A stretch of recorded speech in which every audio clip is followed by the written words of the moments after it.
Okay, let's get started by clicking on the traditional newsletter button. That's going to prompt me to open Mailchimp, and that will drop the newsletter right into the templates tab of my Mailchimp account. I'm going to go over to the right of that edit button and click the down arrow and then create campaign.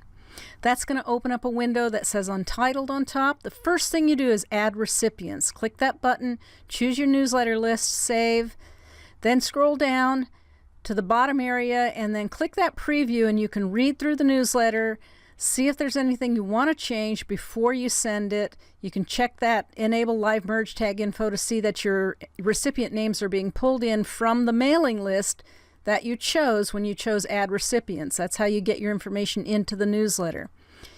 If you'd like to make changes, click Edit Design. That'll open up your editing window.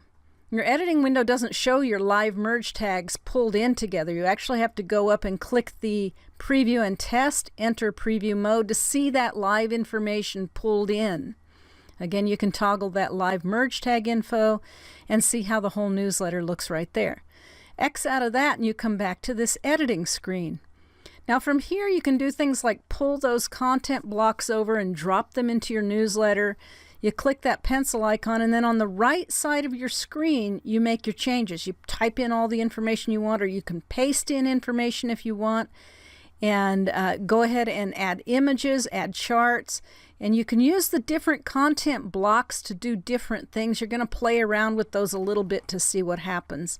When you type in your text into the newsletter, then you can style it using that little editing panel right up above the window on the right side. That's your editing window.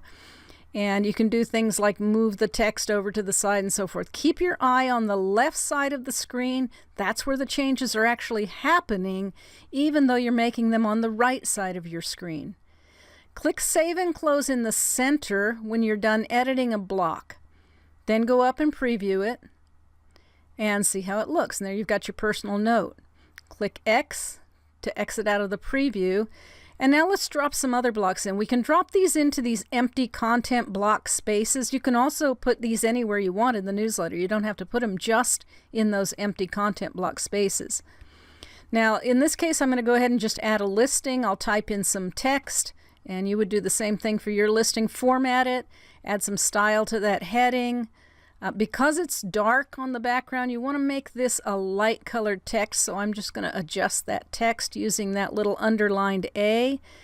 And now you can see again on the left side of your screen what's happening. I'm doing it on the right, it's showing on the left.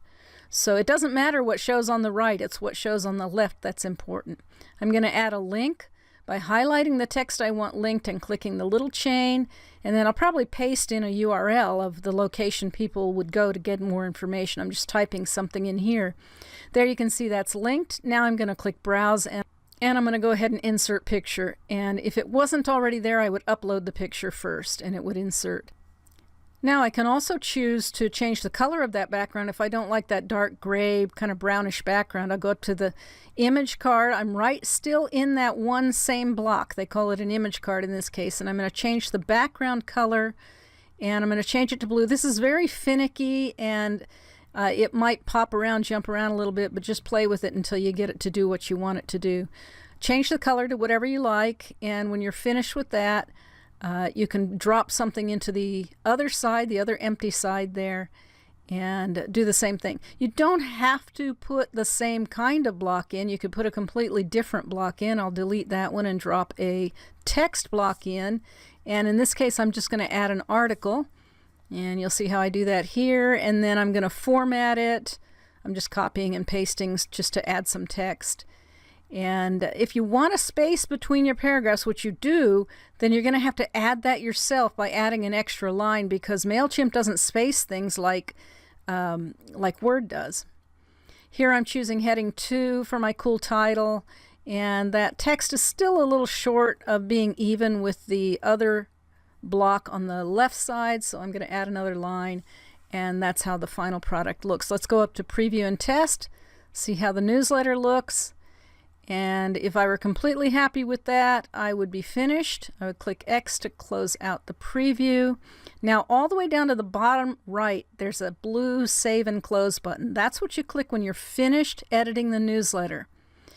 Now you can come back and you can add your subject, and we've got those suggested subject lines in the downloads page. Then come up to schedule it. This is a traditional newsletter, so I'll schedule it for the 1st, and somewhere around 9:30 is typically when I like to schedule them, in the morning. Schedule the campaign, and you're finished with that. I'll just show you up here on the campaigns tab, and you can see that it's scheduled right here.